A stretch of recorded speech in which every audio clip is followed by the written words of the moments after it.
ধৰালৈ আগমন ঘটিল দেৱী দুৰ্গাৰ। আৰম্ভ হ'ল শাৰদীয় উৎসৱৰ বতৰ। উৎসৱৰ বতৰলৈ ধৰালৈ আগমন ঘটিছে ঋতুৰাণী শৰতৰ। শাৰদীয় উৎসৱৰ এই বতৰক অধিক প্ৰাণৱন্ত কৰি তুলিলে দেৱী দুৰ্গাৰ আগমনে। আজি মহালয়া। শক্তিৰূপিণী মা দুৰ্গা ধৰাৰ বুকুলৈ নামিছে। দুষ্টক দমন কৰি দুৰ্গতসকলৰ ত্ৰাণকৰ্তা শক্তিৰ অধিষ্ঠাত্ৰী দেৱী দুৰ্গাৰ এইবাৰ দোলাত আহিছে মৰ্তলৈ।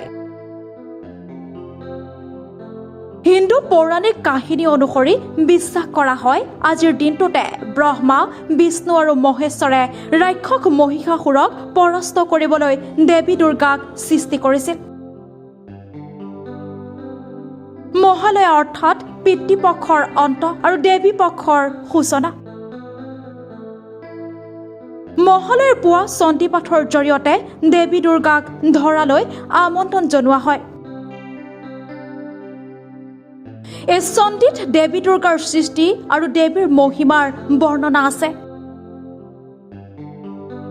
এই মহালয়া দুৰ্গা পূজাৰ এক গুৰুত্বপূৰ্ণ অংশ। আজিৰে পৰা ভক্তসকলে 9 দিনৰ বাবে উপবাস থাকিব আৰু মা দুৰ্গাৰ 9টা ৰূপৰ পূজা কৰিব।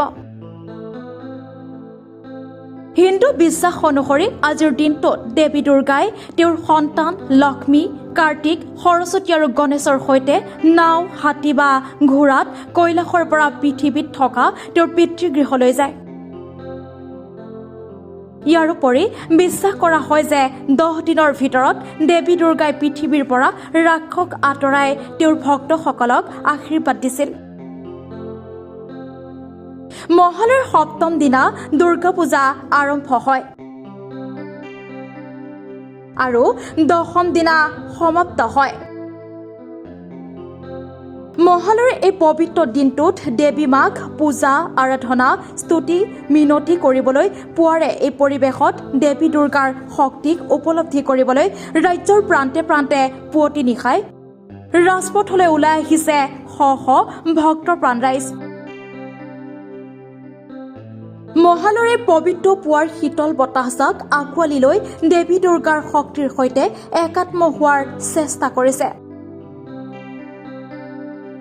প্ৰচলিত বিশ্বাস মতে আজিৰ পৰাই শনিকৰে বেদীত প্ৰতিষ্ঠা কৰিবলগীয়া দেৱী দুৰ্গাৰ প্ৰতিমাৰ চকু অংকন কৰিব।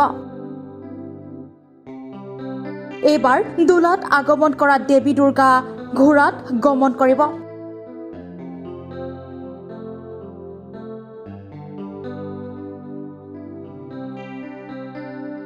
নিউজ ডেস্ক ৰিপোৰ্ট, ডিজি লাইভ 24।